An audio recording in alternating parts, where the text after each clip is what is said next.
Okay, and we are about to be live.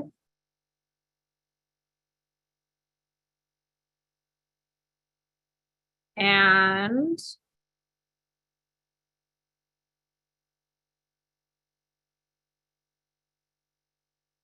looks like we're live. Okay.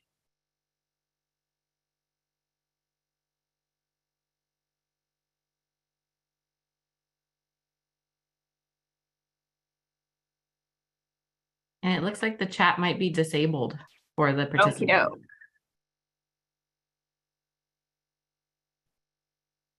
Robert, you can just text me if you have questions. Let me see if I can actually. Okay, attendees can chat with us now. So you should be able to chat with us if you are an attendee.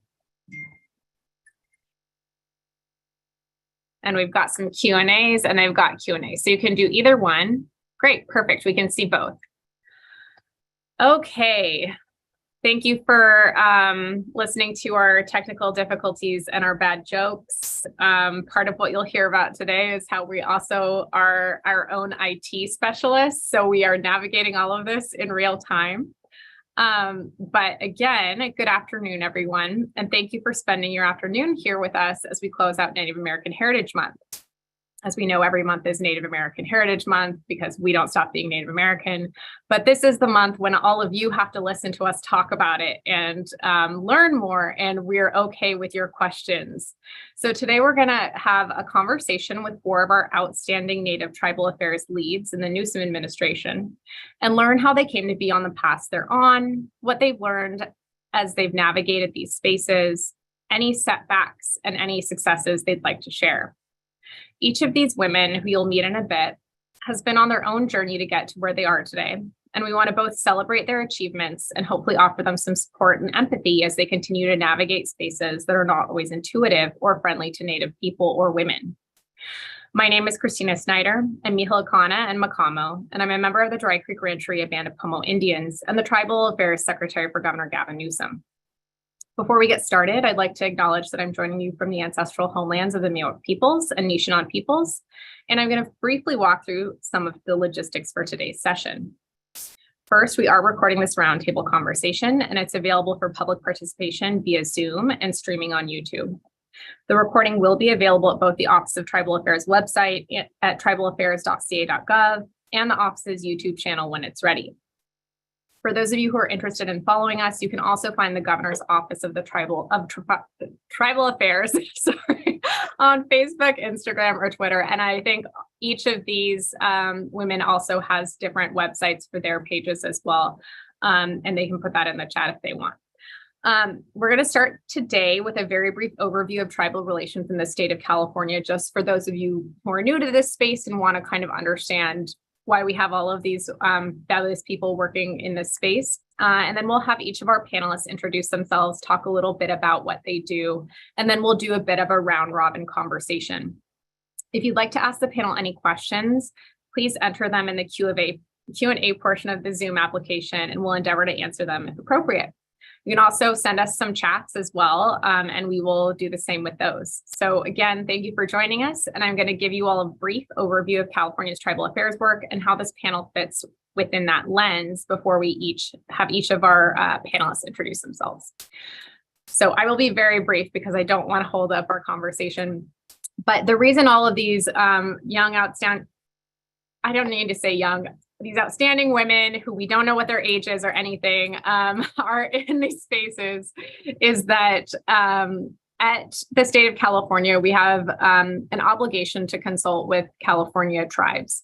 And this stems from a couple of different things. So we have a federal obligation for the federal government to consult with federally recognized tribes, and that's under a couple of different executive orders, but also some pre-existing jurisprudence and pre-existing law that's pretty well established. And at the state, more recently in the past 20 years, there's been an evolution toward California tribes wanting to engage more on a government-to-government basis with the state of California, because there's been a recognition that we can't move forward without kind of having more of a, if not agreement, at least a conversation. A lot of times the state and different tribes in the state don't agree on how we should move forward, but the conversation at a baseline and a minimum understanding that we have different needs, different ideas about value sets, different ideas about what the right thing to do is what we're trying to strive for, and to keep those lines of communication and conversation open in a way that is respectful of each of the mutual government statuses of the different parties. So in California, we have 109 federally recognized tribes. We have about 63 non-federally recognized tribes. And the state has different obligations to consult with different types of tribes in different ways, depending on the issue area, whether it's a cultural resource or sacred site, whether it's kind of a heritage issue, whether it's a tax issue. So for those of you who are new to Indian country, Indian law, and the like, everything is Indian law, and nothing is like fully encapsulates it. Everything is a tribal issue. And so really our effort to bring in more Native people who understand this intimately and understand, at least from the perspective of their family, of their community, how we need to be engaging better with the different tribes in the state is incredibly important, because there's not going to be kind of a one size fits all approach. So the relationship itself is important versus like the actual, what did we decide on? What did we agree to? That's also important, but the relationship is more important. And so having those perspectives is incredibly important. So in the Newsom administration, we've made a targeted effort to make sure that we're bringing in Native people into those spaces so that not only are we navigating this in a way that is not reinventing the wheel, because Native people know what Native people need best, but also where we're trying to push for equity, where we're trying to push for pay gap equity for Native people specifically. We're putting them in places where they can help guide decision making, potentially be decision makers, depending on where they're seated, but then also make sure that they're not just kind of not getting paid for what is actually really insightful, good assistance in navigating different dynamics with different tribal governments and tribes throughout the state. So I am going to stop rambling, and I'm going to allow our panelists to introduce themselves. And I'm going to start with deputies. And I did actually want to make a point of, I'm probably going to call you by your first names at different points throughout this webinar, but I did want to mention, in case folks haven't thought about it, that a lot of what we try to do amongst each other is call us with our titles, because there is such a kind of different treatment of how, or a gendered treatment oftentimes of how people are addressed in spaces of at least dominant culture power. And so men in these spaces tend to by default be addressed with their title. Women tend to not be so much, but also without their agreement, acknowledgement, consent. And so what we try to do in order to kind of level set that is use our titles so that we can make sure that we are adequately respecting the position, but also the fact that we now have these wonderful people in these spaces and they deserve that respect. So I'll start with titles, but I may be interchangeable because we also are friendly with each other. So I am going to start with Deputy Secretary Miranda. Thank you. I'm going to ask that you say name, tribal affiliation, title, brief description of your job, but you can also give us any sort of anything you want to tell us about or that you're thinking about today. Well, thank you. And my title is a long one. So my name is Loretta Miranda. I am the Deputy Tribal Affairs Secretary and Special Counsel for the Governor's Office of Tribal Affairs. Again, that's a mouthful. So Deputy Secretary. First ever. Thank you. I'm a descendant of the Morongo Band of Mission Indians in Southern California. And I grew up on the reservation, went to school in the town right next to the reservation. And this weekend, I had a little bit of an identity crisis, I'm not going to lie, because The story I thought I knew of my great grandparents is actually, it was a little bit misinformed and confused. So I think that speaks kind of to the complexity of California Indian identity, and especially Southern California Indian identity. So my great grandmother, she came from the Barron Long Ranch down in the San Diego area. And my great grandfather came from Warner Springs.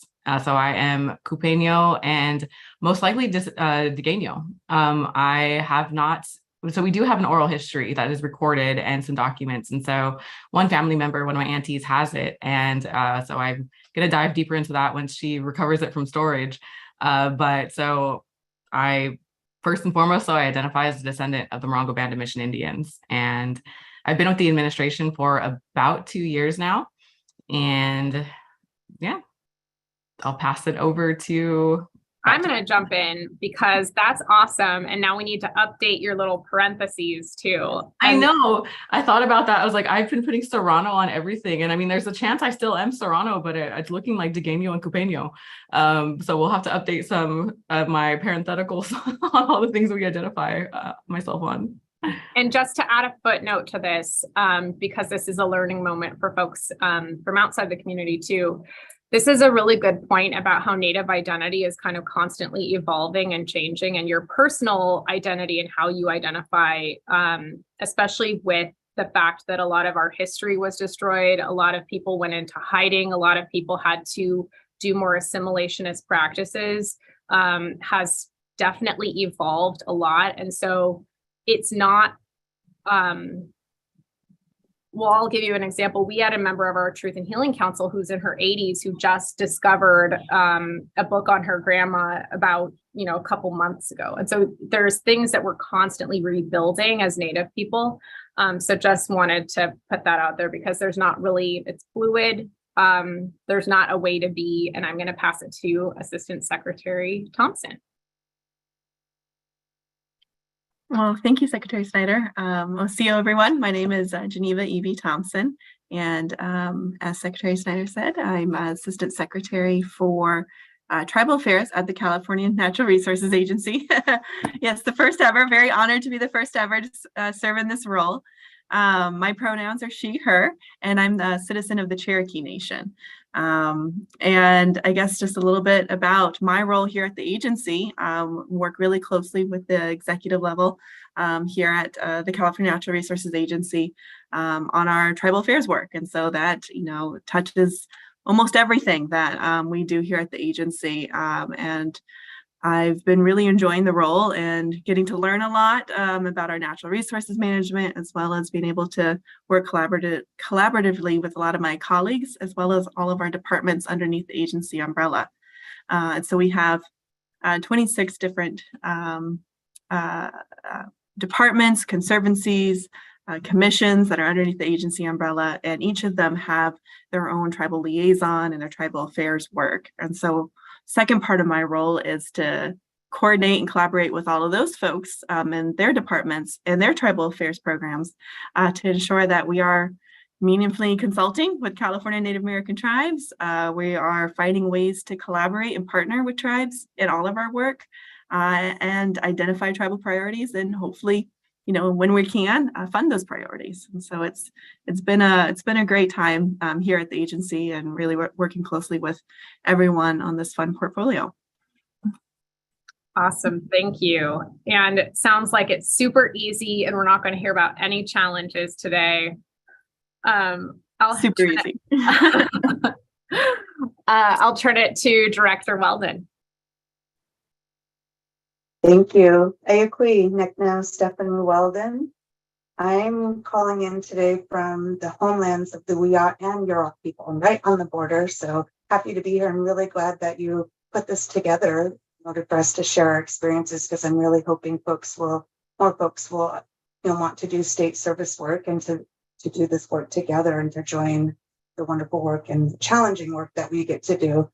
So I'm a Yurok tribal member, but I'm from Klamath, on the Klamath River. I grew up on my homelands, even before our tribe was recognized as the Yurok tribe. So I'm a little older, but I also identify as Tolowa and Karuk as well. Both my parents are from from Klamath as well. I come from the McQuillan and the Matz family. So both my parents are Yurok and Tolowa. So I have the privilege of taking on this responsibility and really facilitating meaningful engagement and really trying to bring voice to the work that we do at the California Department of Social Services. I've been in my role for just a little over a year now. It still feels like I'm only a few months in, but my responsibility, it's pretty big in the scope of social services, where we're dealing with the impacts of trauma on families and really trying to ensure that there's access to equity and inclusion and funding, and even more so the Indian Child Welfare Act. Spend a lot of time bridging and communication and ensuring tribal consultation occurs, as well as a lot of subject matter expertise. So I'm really happy to be in this role and to share the challenges as well as some of the great work that we're doing. And I'm glad to be here with all of you. Thank you. Awesome. Thank you. And you'll notice that some of us list our family names, and that's how we kind of let people know who we are in relation to other people. Some of us don't list them so that we don't let people know who we are in relation to other people. But I'll hand it over to Sabine. Haku Maktu Ka Sabine Talogan ni Samala Chumash Ino. My name is Sabine Talogan. I'm Chumash and I'm the Tribal Affairs Program Manager for California State Parks. I work on behalf of the Department Tribal Liaison and NAGPRA Coordinator Leslie Hartzell. And our unit includes a tribal MOU program where we help districts develop agreements with tribes within their ancestral territories at park units that are currently managed by parks. We also have the NAGPRA program, which is responsible for repatriating ancestral remains and California Native American objects back to tribes' lineal descendants. And then I also support tribal liaisons in our divisions and 21 districts to ensure that the department is complying with the state and department tribal consultation policies that Christina was referencing. And I also just do anything that comes up for state parks in terms of tribal affairs. The department manages 1.9 million acres of land and has the largest and most diverse natural and cultural heritage holdings of any state agency in the nation. So there's plenty for us to do. Just do anything seems like a good job description for all of us. And I was actually thinking last night about this panel, and is there ever a point in our careers when we won't have to do everything? And I don't know. Yep, see, we're all in agreement. Okay, so with that, I'm going to start with the first question. And I'd like to hear from each of you about how you came to work for the state. And then I added a second part of it, and you can answer them both at the same time. P.S. Did you ever think you would work for the state? Because for those of you who are joining us now, the state is really not popular with Native people. Sometimes we like to feel like we are super popular, but we're not. California has historically been a really awful partner. And the idea of working for the state of California versus any other place is something that I think is on the last place people want to be if you're from a tribal nation. So I will start with, I'll start with Geneva, because you look like the most displeased with that second part. Well, thank you. So yeah, well, I guess,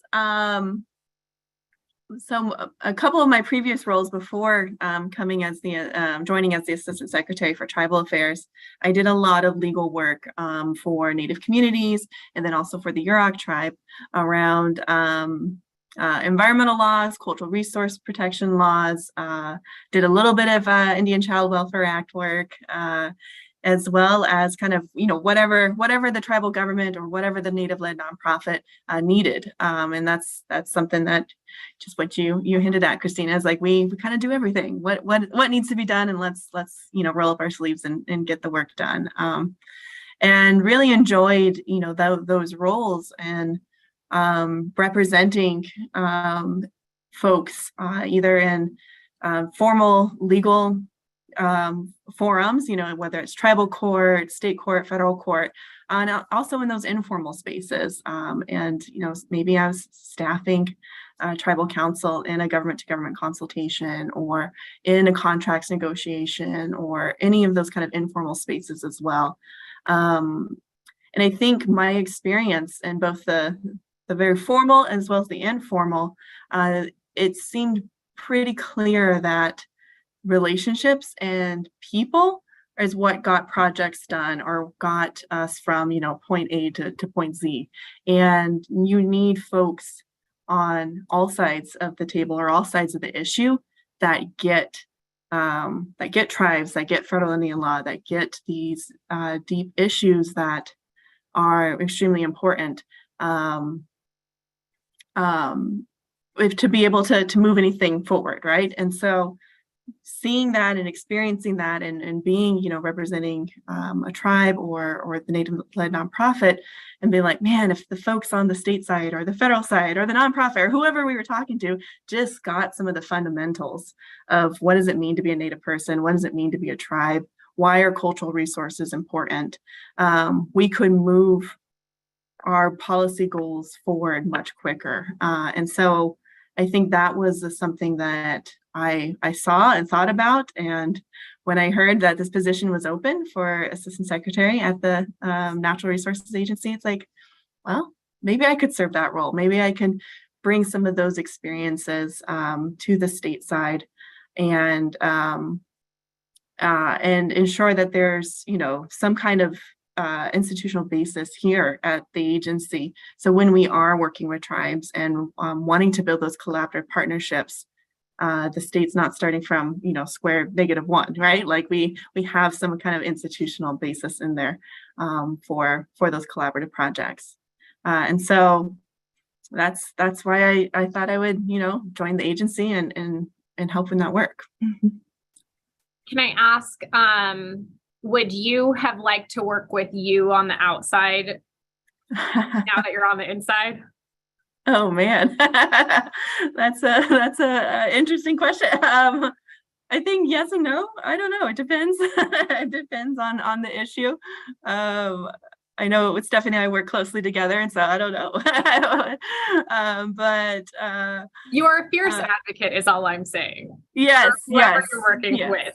Trying to be a zealous advocate, and that's the role of legal counsel. And so I think so, and because I really found that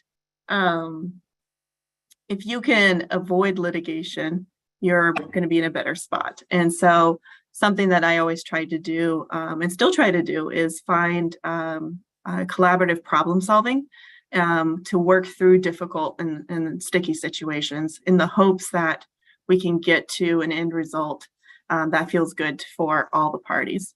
And sometimes that's identifying barriers and identifying paths through those barriers.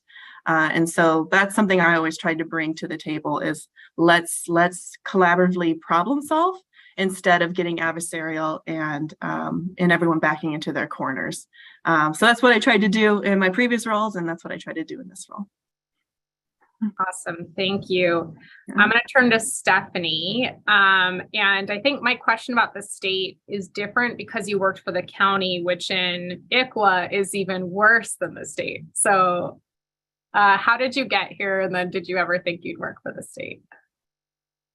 Yeah, that's a good question. And yes, I served 5 years working for Humboldt County in child welfare and social services. So that's part of my journey. But I really like to attribute it to, I think, more so my community and my family values and expectations around serving your community. I'm fortunate in that my family, I had access to ceremony, and my family really is very involved and puts on ceremonies. And so as a part of being a family that has dance responsibility, we have a responsibility to our community. And so I was very lucky and raised with those values. And I just remember my grandmother sharing with me and many of I'm the oldest of many, many grandchildren, I think 45 grandkids, something to that effect. So my grandmother had 8 children, and I'm the oldest grandchild, so I'm like one of the kids. But I just remember, her wisdom being how important it is that we serve our people and that we all needed to work for our community somehow. And it's interesting because all of my aunts and uncles do some form of work for my tribe, whether it be education, language. My mother was retired as the chief of police for our tribe. So there was a lot of community work and giving back. And so that really setting the tone of responsibility from our culture and from ceremonies was really instilled with me. It wasn't my plan to go into social services, I'll tell you that, but a lot of helping profession, helping one another, and seeing how much giving my grandmother and my mom's commitment were to our community, even though they're very hard jobs, and just that responsibility. I became a very young mother, and so I started working for my tribe at a young age. And I started off in education and then into social services. And so I really found joy and value and responsibility in serving people who needed assistance, especially coming from my own experience where I needed help in different, being a young parent and going through the experiences that I made and seeing trauma in different families really geared me for wanting to help folks. And then working in tribal government for my tribe most of my life. Like Geneva, seeing people that didn't understand tribal sovereignty, didn't understand the needs, and not including and providing access, really felt the need to advocate and become a very strong advocate. So my journey really has been through experiential and then not having access and not being included, and my tribe not being included, and seeing many mentors do the work and advocate in my tribe and community and in my family really led me here. I ended up at the county very interestingly because I needed a break, I thought, from commuting. I was commuting to my homelands. I was serving as the social services director and wanted to take a little bit of a break because we doubled our family in size. We were foster parents at that point in time and wanted to take on a little less responsibility. And so I took on a social worker supervisor job at Humboldt County, and that only lasted for a short time. And I ended up becoming an administrative person. So my journey has been very, very interesting in that I've done all my work, a lot of work in my community, and then served at the county. And I ended up here because I don't think I necessarily thought I would be here, but because I had relationships and because of my commitment to advocate and to follow through on work, I had a relationship with our first ever director of this office, Heather Hostler, and she hired me as a consultant. And so that's how I ended up in this role. But I feel very fortunate to take on this responsibility. And just to kind of piggyback off of what Geneva shared, just around the partnership and adversarialness, there's a time and a place, I believe, for that. But in order to really heal, whether it be relationships or trauma or the work, we really have to create, work on those partnerships, especially with such a painful past of this government, needing to be able to rectify as much as we can, if we can even rectify, but to show up differently, it's so important. And to be able to bridge relationships is essential, because I don't believe one community can do it alone, and that those partnerships are really important.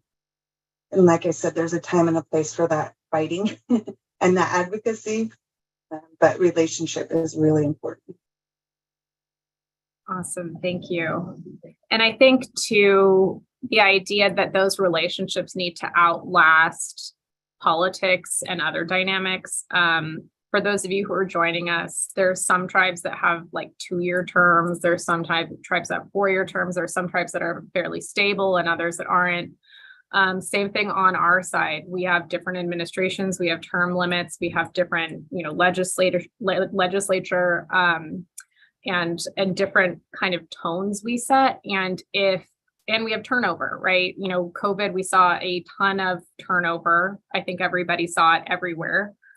Indian country felt the same way. And so, if those relationships are only as good as the individuals that are a part of it, then it all kind of falls apart. And what we're trying to do is kind of set a new tone where even if we're not here, even if it's the second ever, the third ever, hopefully we don't have to say those and celebrate those things like so far into statehood, but that, you know, the conversations and the table is still intact so that people can continue to have those conversations. I'm going to turn to Sabine now. So what were you doing before you came to the state? And did you ever think that you would work for the state?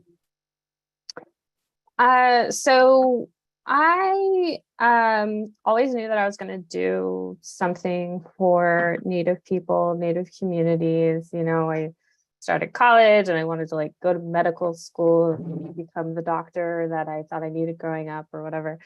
That obviously didn't stick, but I found that policy work was kind of a better fit for the impact that I wanted to have. And so I ended up going into Indian health. After I finished my master's in public policy, I worked for the California Consortium for Urban Indian Health. And then I worked as a consultant for Native nonprofit organizations doing policy analysis, program evaluation, and kind of anything else that came my way. So really, you know, like my entire career has been trying to advocate for adequate resources for Native people. And then basically, I was really focused on health policy, behavioral health. And then I was working with my grandpa on a project and started thinking a lot more about Indigenous knowledges and sciences. Traditional health came up like in health policy work too, but it became a lot clearer of a focus for me. And of course, that led me to thinking a lot more about land and water and natural and cultural resources, which kind of led me here. I think it's a surprise that I work for the government, but not like the type of work that I do. Definitely disappoints my dad that I'm working for the man instead of clearly working on behalf of Native people against the man, but it's okay. And, you know, I've frankly have never really been in a position to have an impact on Indian country like I do now. So I'm really grateful to be here and try to do what I can in the position that I'm currently in. Awesome. And I think what I'm hearing that is going to be a common theme here is that all of our participants are in different areas, but they're all almost the same area, which is something that you'll learn if you continue to think about and learn about Indigenous culture or Native culture. I know one of our council members doesn't like when I say Indigenous, so I'll say Native. But that's for another webinar to explain differences between different terminology. But really, as we kind of move forward, what has been a challenge in doing kind of broad-based policy is that everything is so interconnected that you can't really disentangle it. You know, we hear from tribes who say, you know, if we don't have salmon, we don't have mental health. And then we have issues with our kids, like having really severe problems. If we don't have access to our traditional food sources, then we miss out on this intergenerational knowledge transfer and time together. And our culture and our language suffers. And so you end up having kind of a more fudgy lens that doesn't always fit into state policy making or budget making, because it's not, everything is everything basically all at once. So Loretta, I'll have you round this out. What did you do prior to coming to work for the state? And did you ever think you'd come to work for the state? So I kind of had like a meandering path to working for the state, and definitely never anticipated working for the state. I think sometimes I sit back and think, you know, the state was founded on the first governor making his speech in the extermination of our people and the wholesale genocide and removal or attempted genocide of our people. And so sometimes I sit back and think like, wow, a California Indian is actually in this machine, this bureaucracy that was set out to destroy our people. So I never really anticipated working for the state. When I was graduating from undergrad, I kind of toyed with the idea of law school, but not to, I really wanted to go the entertainment law route. I wanted to work in the music industry and took the LSAT at that point without studying, did not do well. And I also at the same time took the GRE. And so I ended up moving to San Francisco for a master's program. And I was in that program for about a month. And then I realized that that was not the path for me either. I realized like the program I was in was a great program, but I did not know what I would do with that education. I did not want to be a professor. I didn't want to just research. And so I just dropped out about a month in. And that was honestly the best decision I've ever made to kind of switch my path. But I ended up in San Francisco with a lease for a year and did not know what I was doing at that time. I started looking for an IHS clinic, honestly, because I didn't have health insurance at that point. So I was, researching different Native organizations in the Bay Area, and I found the Friendship House. And I reached out, put my application in. They weren't actually hiring at the time, but I did meet with Helen Wakazu and just had like a conversation. And a couple weeks later, she reached out and offered me an interview for a position that they were just created. And I ended up working at the Friendship House in San Francisco for about 4 years as the outreach coordinator. I also did intake as well. And a lot of my work there was working with homeless natives in the city, in the Bay Area, and just doing outreach about the program and getting folks into it. And while I was there, I met Judge Abby Abinanti, and she kind of planted the seed of pursuing Indian law, and ended up actually applying to law school and going to Lewis and Clark in Portland and pursuing Indian law. While in law school, I worked for NARF in Alaska, and also the Department of Interior Solicitor's Office in Portland. Also worked for the Yurok Tribal Court while in law school. And after graduating, I worked for Berkey Williams, an Indian law firm in the Bay Area, doing a lot of ICWA work, and then ended up working for the Karuk tribe. So I worked for Karuk for about 3 years. First as their associate general counsel, and then as their general counsel, and really learned a lot working at Karuk. And I ended up moving back home to take care of my mom, and took a break from work and learned about this opportunity, which I realized I did not really explain what my role is. So back to the first question, I work in the Office of Tribal Affairs with Christina. So basically as support, we do all things tribal essentially. And whether that's consultation, reviewing documents, and also working on all of our initiatives like the Truth and Healing Council, Tribal Nation Grant Fund. And again, I never anticipated working for the state. And it's mind-blowing to be working in this system. And I think it's a true sign of resiliency that we do have these Native women working in the state, which I agree with Sabine, the sentiment of working for the man, and kind of some of that disappointment that arises from being in that predicament, especially as working in-house for a tribe. The state was always kind of like that adversarial party. And I think we need good people on the inside, good people that understand the foundations, that understand tribal sovereignty and can balance those interests in a way that is productive and can actually make meaningful change. So happy to be here. Thanks, Loretta. And we didn't mean to turn this into a recruitment webinar, but if you want to come work for us, we could always use the help.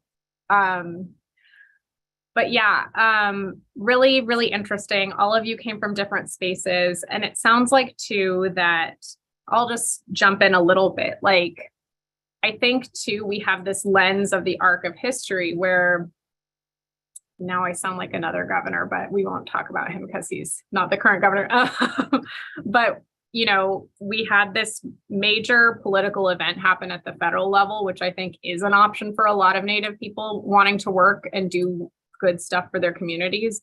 And this felt like a good counterpoint, being here in California and being able to stand up for policies that were pro-tribal sovereignty, pro-tribal youth, pro just everything that we all have been raised to fight for.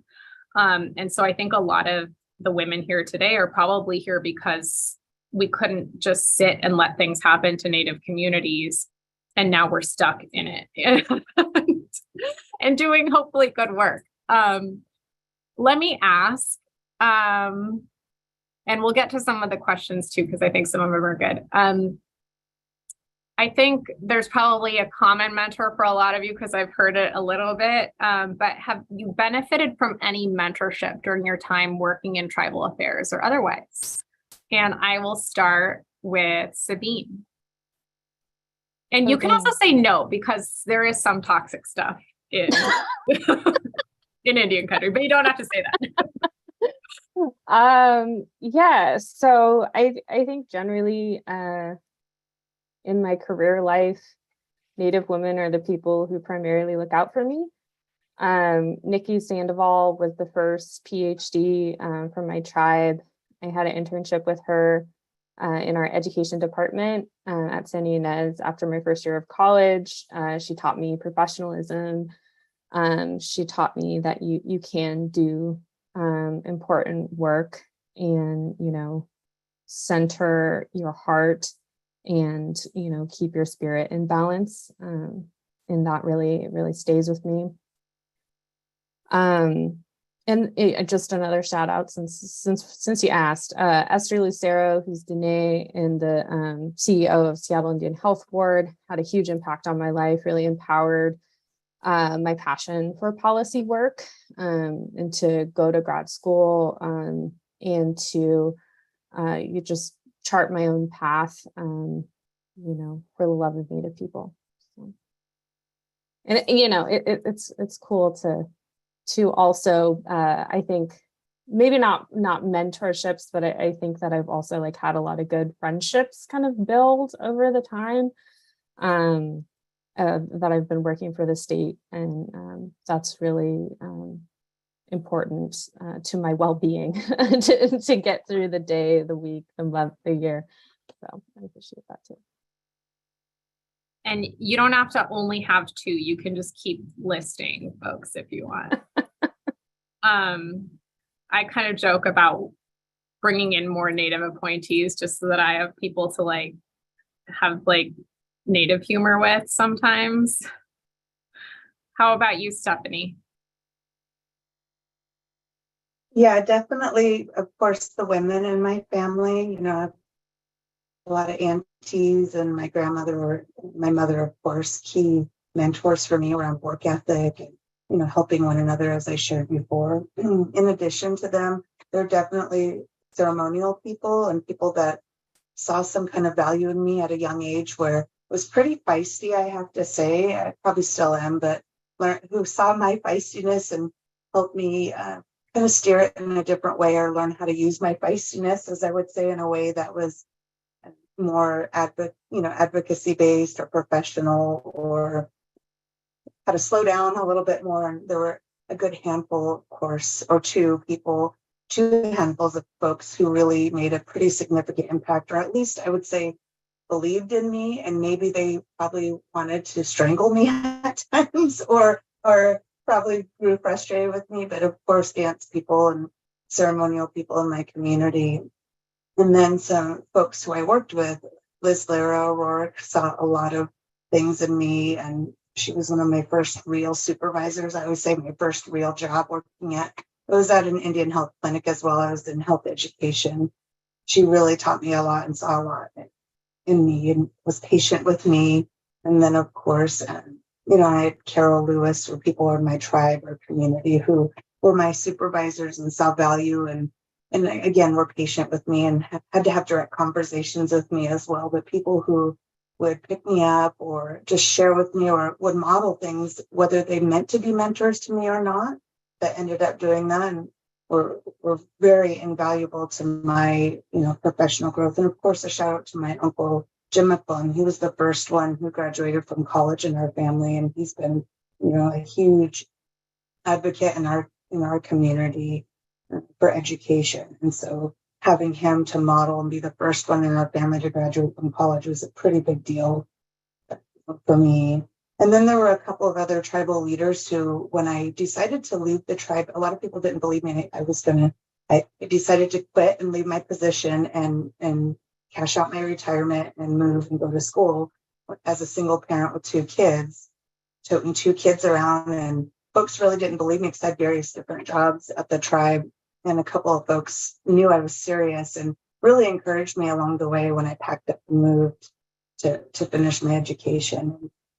One of them, he's gone now, is a walk, Troy Fletcher. He saw something in me and hired me in the executive office, and I learned a lot about tribal sovereignty and advocacy and about building relationships and partnerships from Troy, and how to. I mean, he was the master. I mean, he brought farmers together and a lot of folks, fishing rights folks, tribes, scientific community on water rights and fishing rights, and so. Just watching his art of bringing people together and to be a negotiator and to watch how he, moved our tribe and community together he was a huge mentor to myself. So yeah, I've had various different people and really have been my mentors. Thank you. I feel like feistiness is something that we need to be cultivating more of in our young women and young people generally. It's what keeps you all getting back up when people keep saying no and hitting walls and things like that. Let's go with Loretta. As I say, feistiness and stubbornness is definitely something that needs to be cultivated. But I've had a lot of mentors. I did mention Judge Abby, who's my friend and mentor. And I think every place I've worked, I've had many mentors. Yvonne Marshall, shout out to Yvonne. She helped me in my first real job, as Stephanie said, just to kind of learn that professionalism and doing things with a good heart. Also, many of the attorneys I've worked with, Curtis Berkey and Scott Williams, Dorovian Lee from Berkey Williams. Definitely, that was my first position outside of law school, and learned a lot there, and learned how to do things in a good way, and accountability and all that stuff. Really, I think when I think about mentors, I use my friends as mentors, because I think like you never stop learning. And so I think even just in the friendships I have now, just learning from what everyone else is doing and kind of just bouncing ideas off of everybody, and keeping each other motivated, because we are a small community. And so I think I'm fortunate to have that core group of my friends and colleagues that I can always lean on, and bounce ideas off of. Definitely when I worked for Karuk as well, a lot of mentorship with the tribal council and Fatima Abbas, who is just a powerhouse. I was fortunate to learn a lot from her, and like I said, like never stop learning. And I have a ton of mentors in my life. I don't want to turn it into the Oscars and list everybody, but yeah. That's awesome. And I think another through line and something that I learned early on is that in this work and in this just community, no one's story is the same and no one's path is the same. So it's really hard, I think, as a counter to other communities where there might be a lot more like well-tread paths to go down, even when it's something like, that's not as traditional. There's still a lot of people who've done it before who are probably similarly situated. In Indian country, because of the genocide, because of the history, because of assimilationist practices, because of relocation, literally there's not one Native person who has the same story as another. My mom's story is not my story. My brother's story is not my story. My cousin's story is not my story. And so finding mentors is not necessarily finding people that you can model your life on and learn their lessons. It's people that have learned their own lessons and can help you cultivate the thick skin and the humor and just the feistiness to be able to go on your own path, kind of in a parallel line with them. Does that sound right? I'll turn it over to Geneva, and she's nodding, so. Yeah, no, I'd say that that sounds right. And it really is. I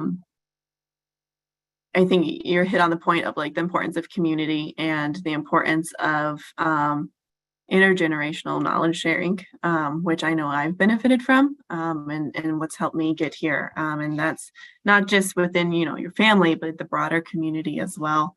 And I, feel very, humbled by the lessons shared, not only from, elders or folks who are older than me, but also younger folks too. And sometimes, hearing their perspectives and seeing, how they're navigating spaces. They're like, oh, I would never have thought to do that. More power to you. That's exciting. So just kind of echoing kind of what you've already said, Christina. And I think that that's a huge component to all of this. As Loretta said, a long list of mentors, and don't want to make it too much of an Oscars moment, but really, I think a few of my mentors that I've I'm so appreciative of. First my mom. We were in the military, so we moved around a lot. Didn't have those deep roots to community because of moving around a lot. But she worked really hard to make sure that we all felt proud of our Cherokee identity. We knew what it meant to be Cherokee, and to keep growing and trying to find those connections when we could and where we could. And I think her lessons in that space, plus many other spaces, but especially in connection to our identity, has really helped shape who I am today. And so I do think, thank her and think of her a lot, and all the work that she did to keep us grounded and connected. Some other mentors, I always say that Professor Angela Riley really shaped my professional self. Her federal Indian law class at UCLA it was my favorite class, and I feel like in the class and then after the class, it's like, this is what I want to do for the rest of my life. Like, not only the way that she taught federal Indian law, but she brought it home in the sense of connecting it to the impacts that colonization has had on Native communities, and then interweaving that into law and policy and how we can start moving forward in addressing those historical wrongs. Just really shaped who I was and the career I wanted to have.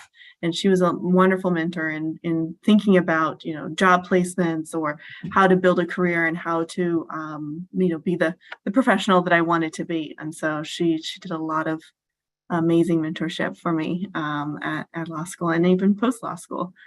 Some other mentors, Luhui Isha really helped me find my voice as a Native woman, and really made sure that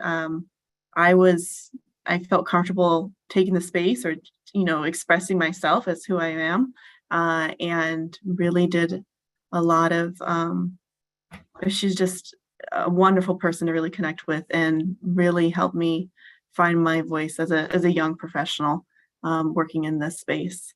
And then, I know I can go on and on and on, and I want to, but I know we have many more questions to discuss.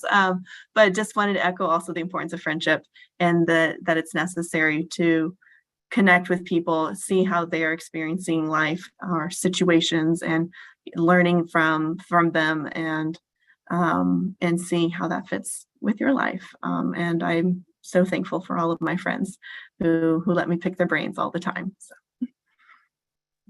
That's great. I think I got to everybody. So now we have a long list of people to invite to our next party. So I'm going to ask, we're at about 1:30. I'm going to ask probably 2 more questions, and then there's like at least 1 or 2 in the chat that I want to get to because I think they're pretty interesting. And so I think I'm going to ask a combo question of, and you can answer either or you can answer both. What has been the most frustrating or challenging part of working in your capacity on behalf of the state? And you can interpret that any way you want. And is there anything you wish others understood better about the nature of your job? And I'm going to start with Sabine. Thanks. So, I mean, state parks has a huge purview. I mean, you all have even more of a purview and responsibility. It's just a lot. Like at any given time, I owe a long list of people something, and I'm doing my best to get there. And I think that I experience more empathy for that than I really expect. And I'm really appreciative of that. The most challenging part of working in my current capacity is oh, sorry, got distracted by the comment. Someone from, anyways, it's NAGPRA work. So if you don't know NAGPRA, Native American Graves Protection and Repatriation Act. So that's repatriation work.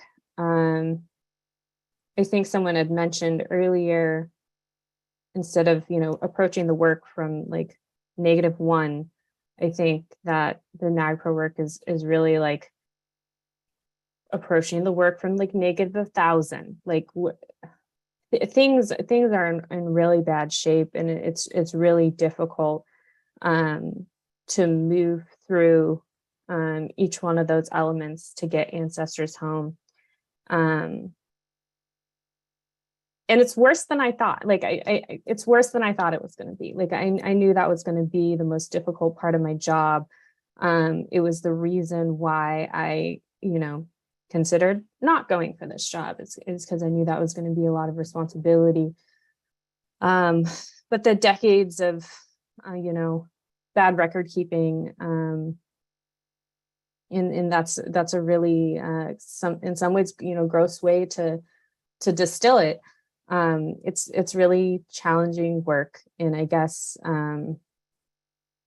that's also what I wish others would understand, I guess. But I mean, that sounds like I'm telling people to like have more empathy for the state, and I don't really want to do that.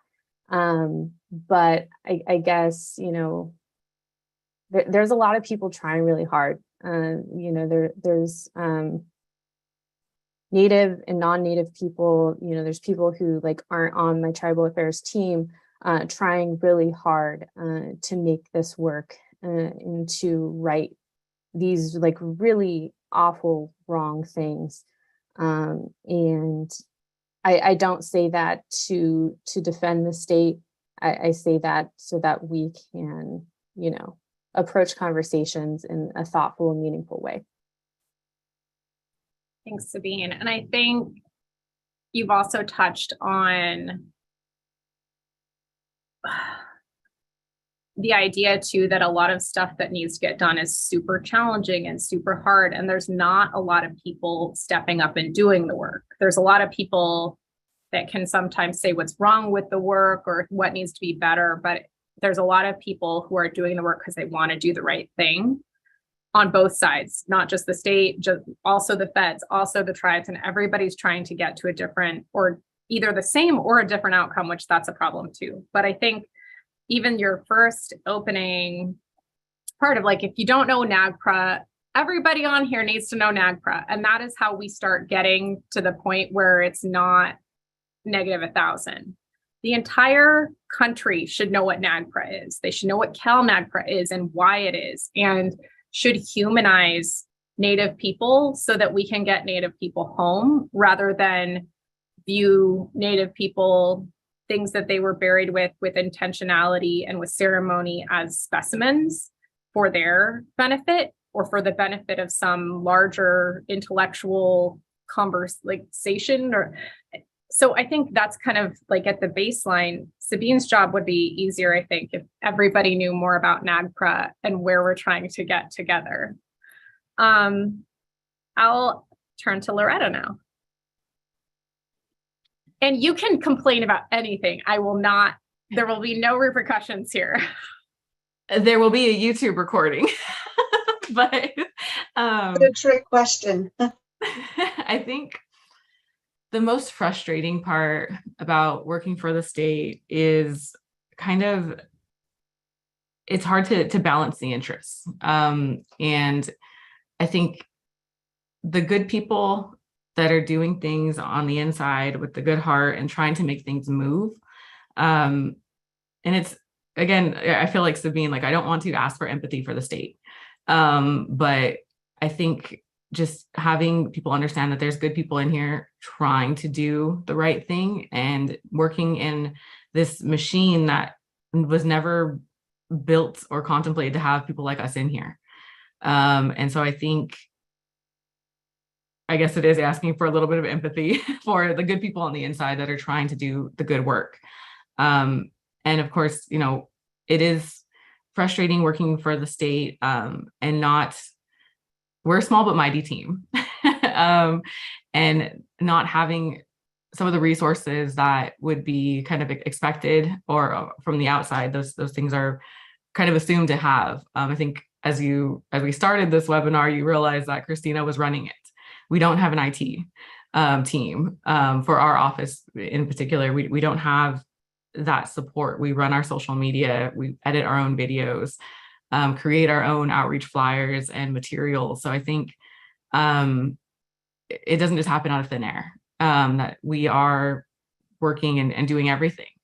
And so I think we don't want to like boast and make it, you know, known that, oh, hey, we're doing all of these things. But I think just kind of recognizing that this is the space that we are in and we're rolling up our sleeves and we're doing it. It's getting done. And like I mentioned, like balancing the interests is a challenging part of this role, especially from coming as inside counsel. And so I think having that foundation of, you know, I understand tribal sovereignty, understand the issues, and also on the state side, I do understand the legal barriers and things that we, as we work for the state, can kind of creatively maneuver around. But it is a balancing act of those interests. And oftentimes, you know, you have to take off that activist hat as a tribal person wanting to get things done at a, you know, quick speed. The state does not move fast. But I think at this point, we're moving at lightning speed compared to historically where the state has been. And I think taking just a moment to kind of realize where we are right now and the opportunity that we as tribal people have, not just us in this role, but I guess having us in this role, there is an opportunity to make these changes where that might not have always been the case. So I think that is my biggest frustration and most challenging part about working for the state. But it is also rewarding being in this space and making these changes, whether they're small but meaningful. I think those changes are what motivates us or motivates myself to continue down this path and working for the state. That's great. And I think something that both of you touched on is that idea of responsibility and accountability to Native communities, because that's where we're from and that's where we still are a part of, and that's where we're going to always be. And so it's not the normal 9 to 5 check in, check out, and then we're done with Indian stuff. It's now we're having to be accountable to everybody that we just made decisions or like advised about. And so it really is like a layer of these jobs that it obviously is not mandatory, but is something that I think we all feel personally, is that we owe it to our communities to do the best job we can, even if we have almost no resources or very limited resources or legal constraints. I'm going to turn to Stephanie because you smiled a little too hard about things taking a long time at the state. Yeah, that's probably one of my biggest frustrations or challenges. There are many challenges today. I have to say I wouldn't do this work with all those challenges if it weren't for of course, the administration and then our department director, as well as the person I directly report to, and that's Marcella Ruiz. So there's a focus on equity and inclusion, and really trying to change behaviors, because systems are made up of humans, of all of us. And so there's going to be a ton of challenges, just like in direct. I like to compare my system work with direct service work with families, and as tribal communities, we face challenges all the time. And as individual Indian people, we've experienced a lot of challenges. And so putting those to use within system work is really, really important to me. And I couldn't do it if the environment looked differently. It's challenging. Every day is incredibly frustrating.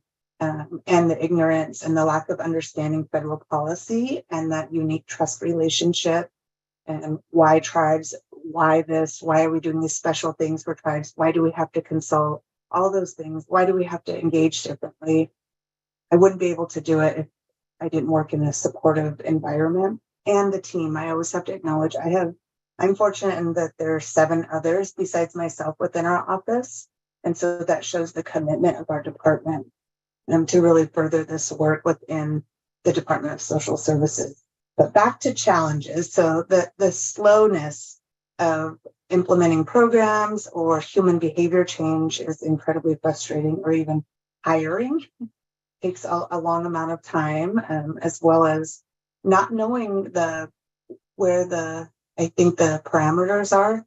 I always say our responsibility to advise internally to help the program people come prepared.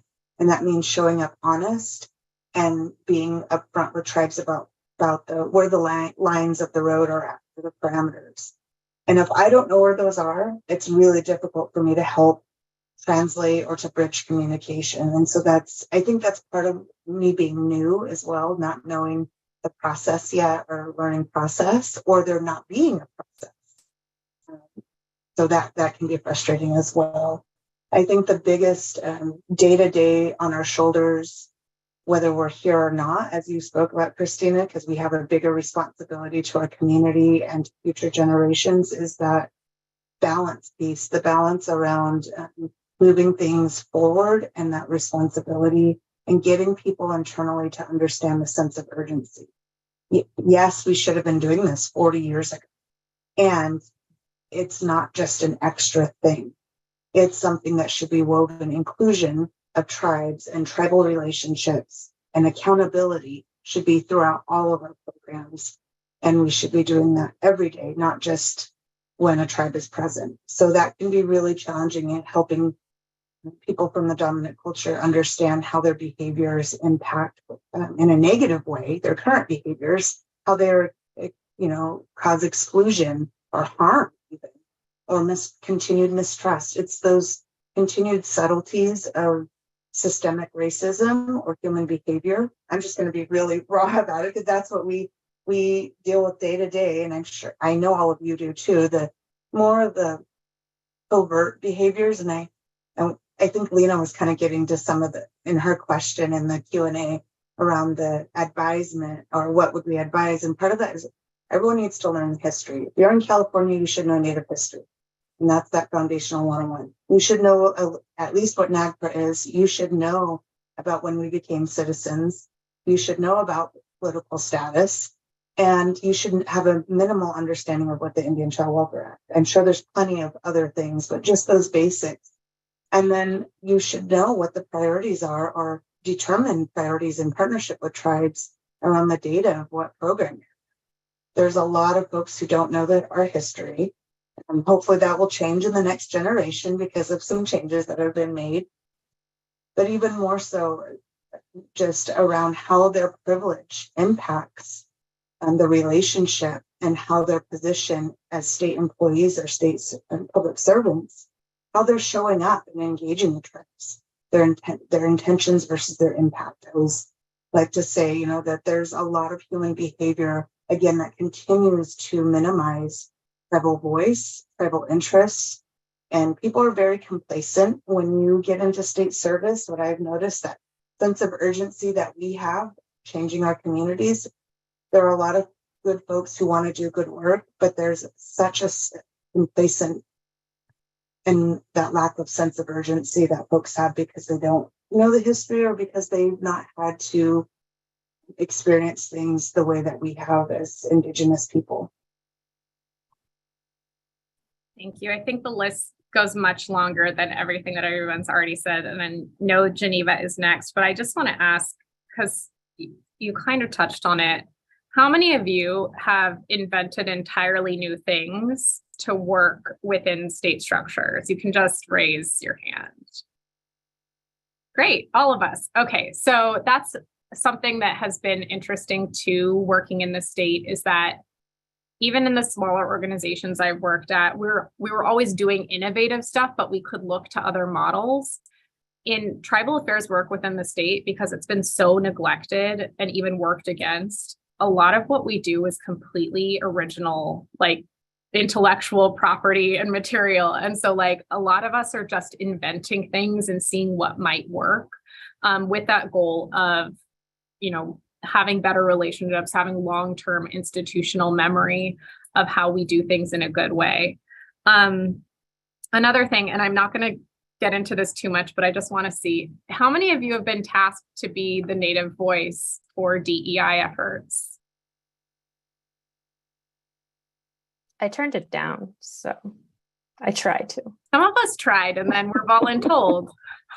Okay, we won't go into that more, but just as a note for those of you viewing, the burdens on Native people within your spaces are not just historical burdens of the traumas and the things we carry, or the burden of being one person out of your entire community that has been able to make it to a space where you can possibly make a difference from the state perspective, at least for your community.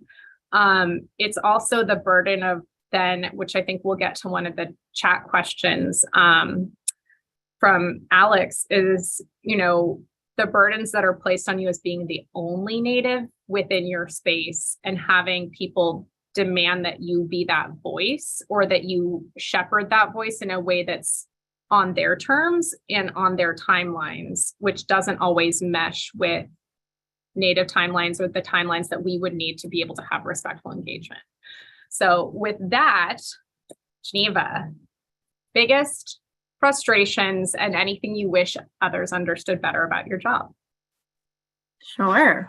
I mean, I think a lot has already been discussed, but something that I think is, you know, a frustration, and also want people to realize is, folks who are in the tribal affairs work typically have other jobs, right? And so we see a lot of our tribal liaisons have full-time jobs, and then they volunteer to take on the tribal liaison role.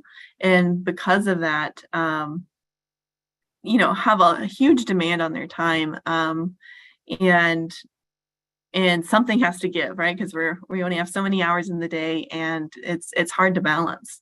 I'm also, you know, just speaking for myself, we have got a massive portfolio here at CNRA, and I try really hard to understand the nuances of, you know, we have forestry policy, we have water policy, we have, you know, access policies and energy policies. Like, it runs the gamut, right? And it's hard to be an expert in all of those policies while also being an expert in tribal affairs.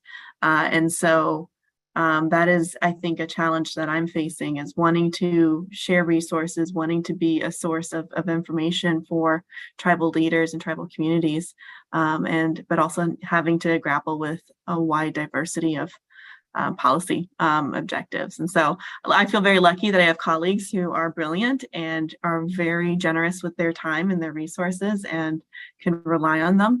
But it makes consultations a little bit difficult in trying to navigate like complex policies, as well as our tribal affairs portfolio as well.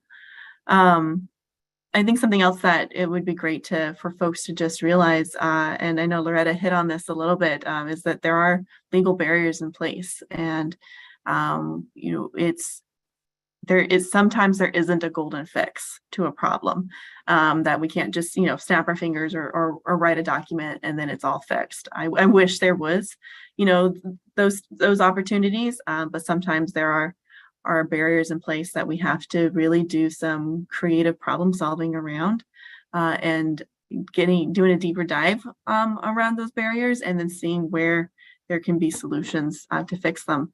And that can be a multi-year process. And so wanting to just share that with folks, because I know that a lot of folks have a lot of consultations with us, multiple consultations, trying to work through these problems. And it would be nice if we could just have that fix, buttoned up in a couple months and then solve that problem, but some of them are more complex than others, and it's going to take some time to really untangle everything and identify solutions forward. So.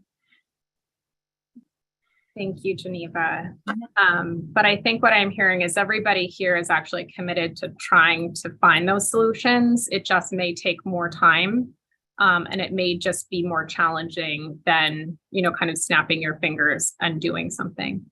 I want to have whoever's comfortable answering the next couple of questions, and then at about 5 after, we'll do a little bit of a lightning round with some of the other questions. And so what advice would you give to the governing body of the state that they could do to make the system of government more approachable for Native people in California? I'll start and we'll just do quick answers. I think just hiring more Native people generally throughout state government, I think would help. I think for me, having all of you here has made it feel a lot less lonely. Because we can actually talk about a lot of stuff and have that kind of community. I'll hand it to Loretta. I think, hiring more Native people, of course. And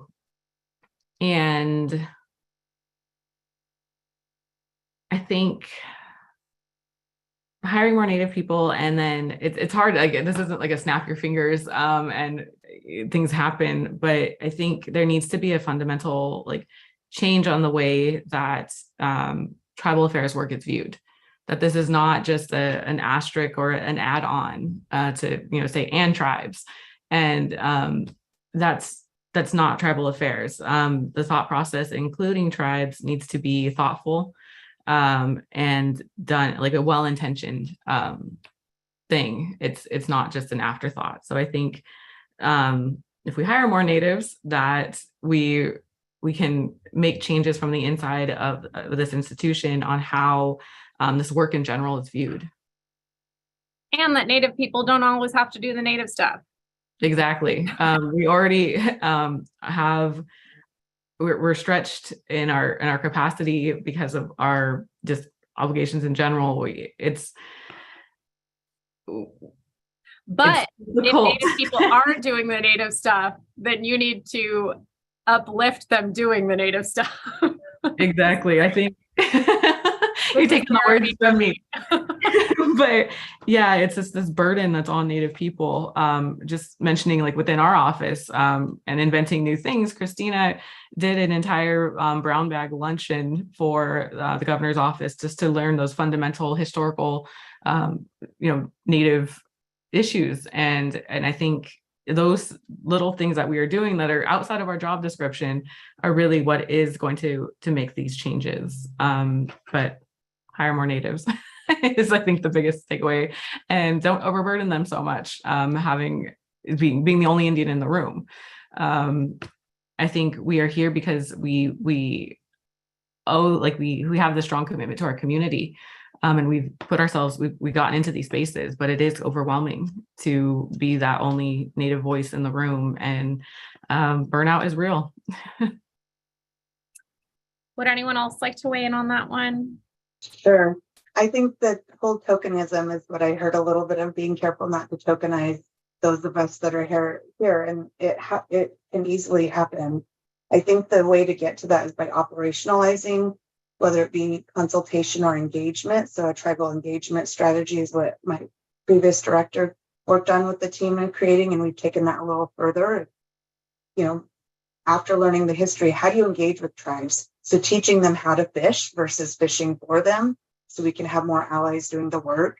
Appropriate engagement. We often hear tribal members instead of tribal representatives. Some basic things: how to be transparent, how to show up prepared, whether it's for consultation or engagement, how to invite people to spaces without, with balancing the tokenism pieces as well, and having people prepared to speak and create the space. For example, the agenda. If you have tribes participating and the agenda doesn't have any tribal issues on it, they're not going to know how to weigh in, or it's going to be a waste of their time, or they have to be the one elbowing their way up to the table, or ensure, having a prep session. Those are all just kind of smaller examples, but being transparent when we have limitations and what those limitations are. So that way folks can bring their best thinking around a different path forward around, and then making where we can, making carve outs for tribal governments for funding.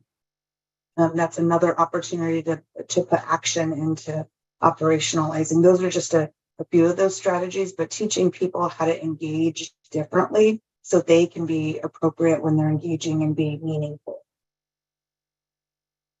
That's great. Would anyone else like to take that question?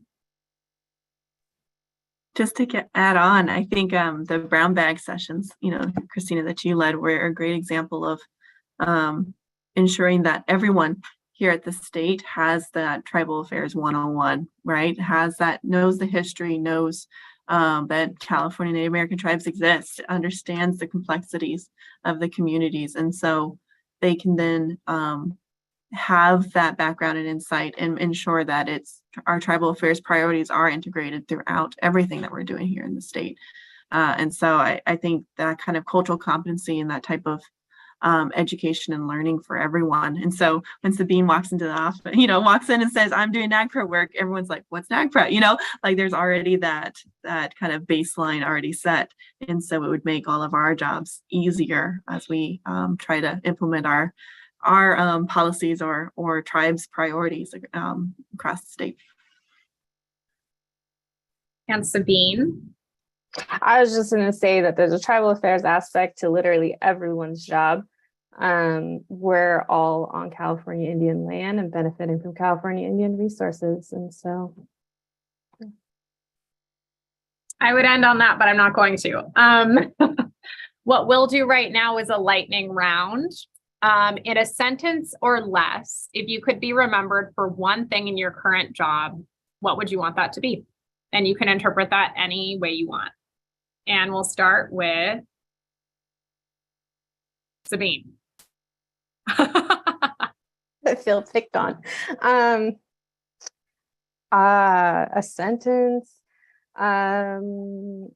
I want to be known for somehow managing to stay grounded. I'm just an Indian who works for the state and support of Native people, doing the best I can. So that's all. We're going to take that clip and put it up somewhere. Stephanie. I'd like to be known for being fierce with ensuring that program folks understood and engaged better, but ultimately to have better implementation of the Indian Child Welfare Act and to have better outcomes for Indian children and families. Geneva. Yeah, I would like to be known for being part of the cultural shift here at the state, and that tribal priorities and collaborative partnerships with tribes becomes the norm in that cultural shift. And Loretta. I want to be remembered for doing the best that I can to make meaningful changes and doing it with a good heart. I'm going to cry. Final lightning round. In 3 words or less, what do you do in your downtime to make sure you are well rested and appropriately dealing with stress to the extent that you are? Geneva. Native plant and vegetable gardening. Stephanie. Well, lately it's been binge watching with my family. What are you watching right now? I can't tell you, and it's being recorded. Loretta. Travel, concerts, and cats. Good. And Sabine. Go for a walk. Very good. Good. Well, again, thank you to all of our wonderful tribal affairs people here today. You're all doing amazing work. Really just wanted to celebrate you and lift you up for Native American Heritage Month. I know that every day is a challenge in a lot of ways doing this kind of work. And think you're all doing it with a lot of grace, a lot of just spunk and a lot of tenacity. And I think it's, I'm just feel really privileged to be able to do this work with all of you. So really appreciate all of you. Appreciate everybody who joined us today as well. If any of you want to reach out, please feel free to reach out to info@tribalaffairs.ca. No, is that it? info.tribalaffairs@gov.ca.gov. I'll repeat it for those in the back. info.tribalaffairs@gov.ca.gov. And we can route it to any of the folks who are here today. Any last words, anybody? Also, just want to give a shout out to Secretary Snyder, not brown nosing, of course, but to being the most supportive supervisor and supportive person in this work. Like, we would not be here without your leadership. Thank you all. Appreciate you all. Thank you. Hope you get some good rest in the next couple of weeks. Take care. Thank you. Thank you.